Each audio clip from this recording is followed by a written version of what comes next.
Chinese बहू। Chinese बहू हमारी याद तो है ना आपको? भूले तो नहीं ना? हाँ भाई, थोड़ी देर में ही सही, लेकिन चाइनीज बहू की कहानी आ ही गई। क्या हो रहा है ये देश में? चाइना ने तो आतंकी मचा रखा है। अरे क्या हो गया, क्यों चाइना को कोसता रहता है? भूल मत, तेरी ससुराल चाइना की ही है। हाँ माँ, पर ये देखना, लड़ाई झगड़े, ये बीमारी, ऊपर से ये देश कितना चालाक है, अंदर न जाने क्या क्या करता रहता है। तभी अंदर से बहू की चिल्लाने की आवाज आती है। अरे क्या हो गया बहू, क्यों चिल्ला रही है? माँ जी, ये देखिए, ये रूस ने यूक्रेन की हालत क्या कर दी है। ऊपर से चाइना में दोबारा लॉकडाउन लग गया है। माँ जी, अब क्या किया जाए? अरे तो तुम लोगों को क्या परेशानी हो रही है, मैं तो यही नहीं समझ पा रही हूँ। वो क्या है ना माँ, हम लोग चाइना जाने की सोच रहे थे, सांगसू के भाई की शादी है। तो क्या? अरे कौन सा उन लोगों के यहाँ भाई घोड़ी चढ़ता है जो बहन काजल लगाकर नेक लगी? माँ जी, उसकी आंखें बहुत छोटी छोटी है, उसमें या तो पुतली रह सकती है या काजल। साले की पुतली निकाल कर काजल लगा दो, अंधा कहीं का। क्या क्या बोले तुम मेरे भाई के बारे में? अरे नहीं नहीं बहू, वो तो बोल रहा था कि तुझे नेक मिल जाएगा। हाँ, बहन है ना तो उसकी।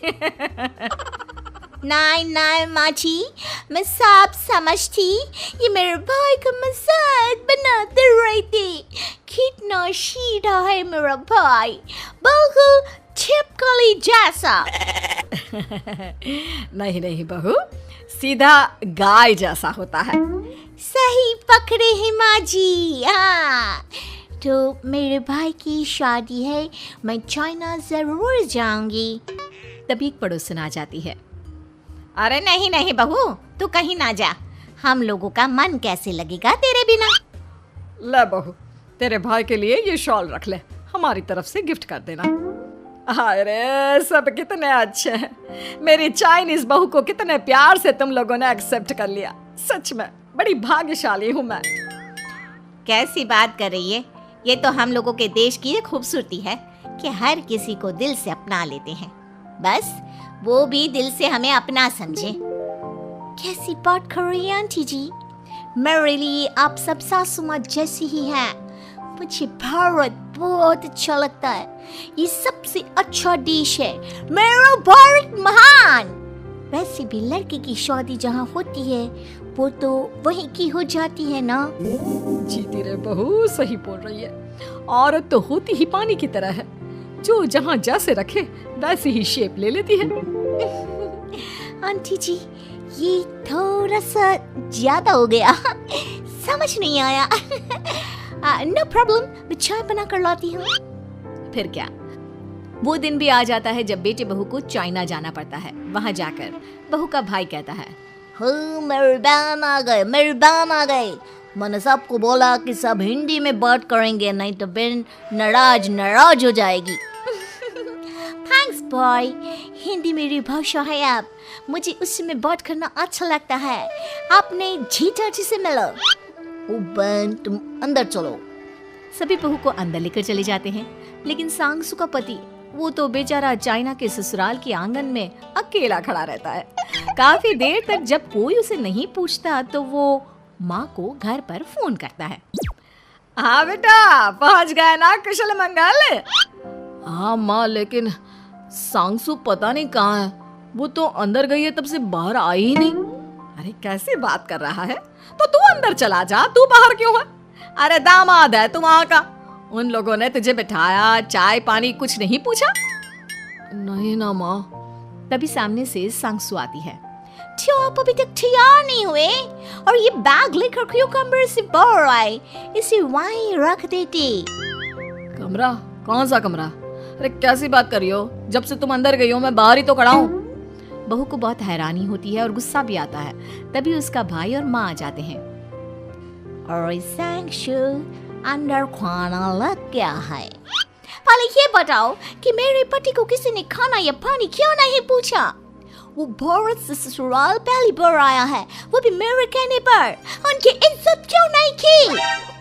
देख बेटी, तूने जबरदस्ती जिद में शादी की थी तो हम लोगों ने कर दी, लेकिन अब तुम ये सोचो पूरी चाइना में मैं इस इंडियन को अपना दामाद बताऊं?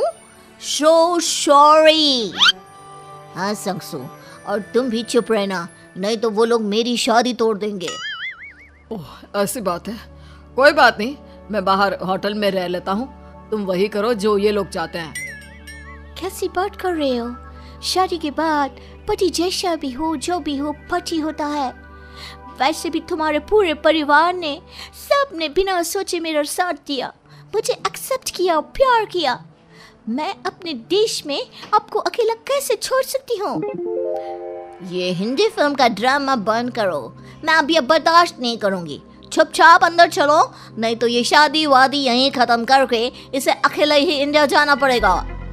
कैसी बात कर रही हो माँ, ये मेरे पति हैं। नहीं था, हम लोगों ने यहाँ वकील को बुला लिया है, जिसके बाद अब तेरा तलाक करा के हम यहाँ के चाइनीज लड़के से तेरी शादी करा देंगे।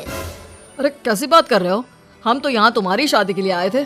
नहीं नहीं, मैं सांगसू के बिना नहीं रह सकता हूँ।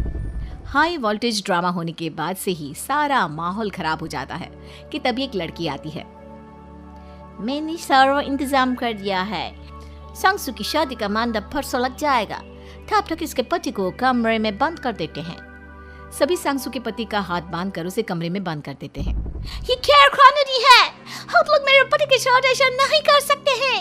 मैं किसी से शादी नहीं करूंगी, ये साफ बात है। पहले मैं अपनी शादी करूं, फिर तेरी भी शादी करवा दूंगा। सब कुछ तय हो जाता है, भाई की शादी हो जाती है। फिर वो दिन भी आ जाता है जब सांगसू की शादी वो लोग जबरदस्ती करने के लिए उसे मंडप पर ले जाते हैं। ऐसा मत करो, ये मेरी बीवी है। मैं किसी से शादी नहीं करूंगी। कैसे नहीं करेगी शादी? शादी तो तेरा बाप भी करेगा। हो, मैं करूंगा शादी। प्लीज कोई मेरी शादी किसी अच्छा औरत से करवा दे। चुप, बिल्कुल चुप। फिर माँ सांगसू और उसके पति से कहती है, तुम लोगों का बच्चा मेरी कैद में है।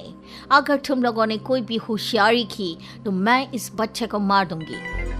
दोनों माँ का रूप देखकर हैरान हो जाते हैं। बच्चे की खातिर दोनों शांत हो जाते हैं और शादी की रस्में शुरू हो जाती है कि तभी सांगसू की सास पुलिस के साथ आ जाती है। माँ, सरसू माँ आ गई, मेरी माँ आ गई। माँ प्लीज हम लोगों को बचाकर वापस ले चलो। पुलिस सभी को गिरफ्तार कर लेती है। बेटी के बच्चे को मारने की धमकी तो कोई चुड़ैल ही दे सकती है। अरे तो ये चुड़ैल ही तो है। ये सही बोल रहे हैं, ये औरत किसी चुड़ैल से कम नहीं है। तभी उन लोगों का बच्चा भी आकर सांगसू के गले लग जाता है। माँ, तू सही समय पर आ गई, लेकिन तुझे कैसे पता चला कि यहाँ ये सब हो रहा है? बेटा, ये चाइनीज लोग ना होते ही धोखेबाज हैं। इन लोगों पर मुझे भरोसा नहीं था, इसलिए मैंने तेरे फोन को हमेशा के लिए मेरे फोन से अटैच कर दिया था, जिससे तेरे आसपास होने वाली सारी बात मैं सुनती रहूं। उस दिन भी मेरी तेरी बात हो रही थी तो तेरा फोन ऑन था, मैं सब समझ गई थी। मुझे माफ कर दो। नहीं, बिल्कुल नहीं। चलिए माँ जी, इंडिया वापस चलते हैं। आज के बाद मैं यहाँ कभी नहीं आऊंगी।